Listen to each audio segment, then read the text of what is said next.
নমস্কাৰ সোনাজ কিচেনলৈ আপোনালোকক স্বাগতম জনাইছো। আজি আপোনালোকক দেখাম মই খুব সহজ এটা মাছৰ ৰেচিপি।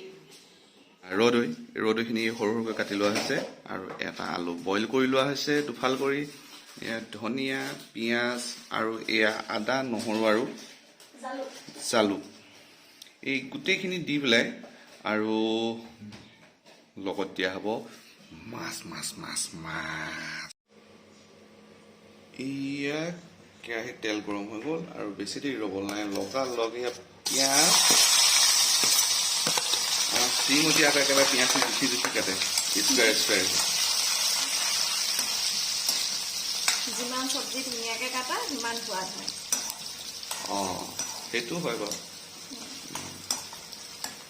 এতিয়া দিম মই আদা, নহৰু আৰু জালুক।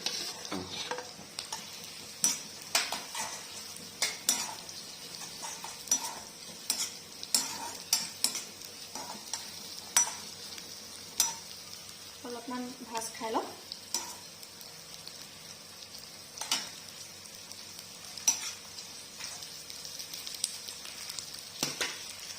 হাতেৰে ভাঙি দিছোঁ, নহ'লে ভাজ নাখাব যে। তাৰপাছতে লগতে মই ৰৌখিনি দি দিম।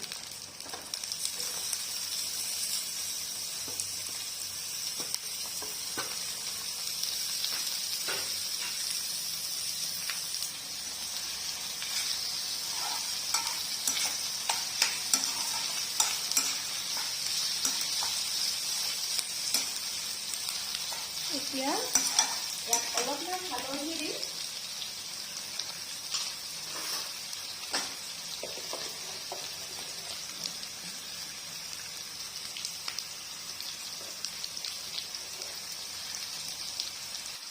আৰু এতিয়া মই সোৱাদ অনুযায়ী নিমখ দিম। নাই সোৱাদ অনুযায়ী নহয়, যিমান দূৰ সহ্য কৰিব পৰা নিমখৰ মানে চুপটো সিমানলৈকে দিয়া।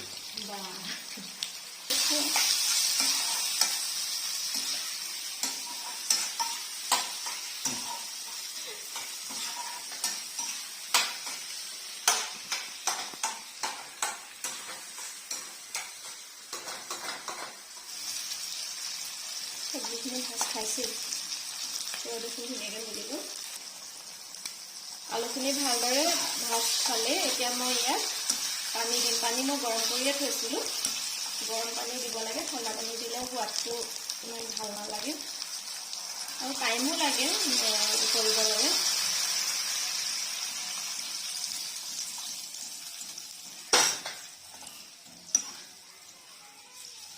পানীখিনি দিলোঁ। এতিয়া মই ইয়াত মাছ কেইপিচ দি দিম।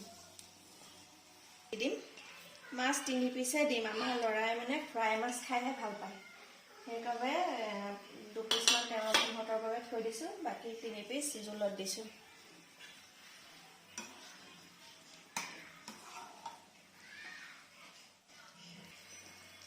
এতিয়া ঢাকন দি পিনি অলপ দেৰি উতলিবৰ বাবে থৈ দিছোঁ।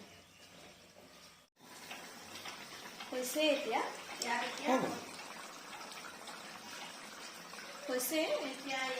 ধনিয়া দি দিম আৰু